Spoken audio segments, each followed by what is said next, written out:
लोगों को तुम्हारी बातें समझ में इसलिए भी नहीं आती क्योंकि सच्चाई को सुनना आसान नहीं है। सच्चाई हमेशा चुभती है।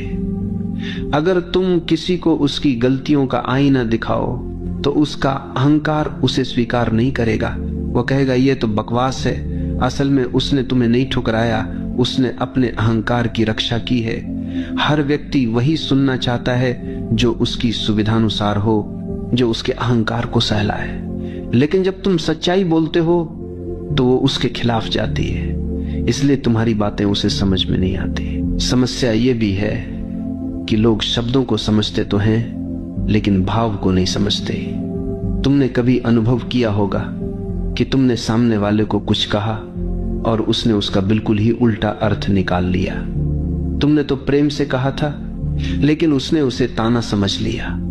तुमने सचेत होकर कहा था लेकिन उसने उसे आलोचना मान लिया। ऐसा क्यों होता है? क्योंकि लोग शब्द सुनते हैं लेकिन भाव को नहीं पकड़ पाते, और भाव पकड़ने के लिए संवेदनशीलता चाहिए, मौन चाहिए। आज का मनुष्य संवेदनशीलता खो चुका है।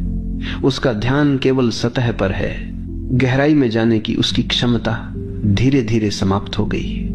यही कारण है कि हमारी बातें उसके दिल तक नहीं पहुंच पाती।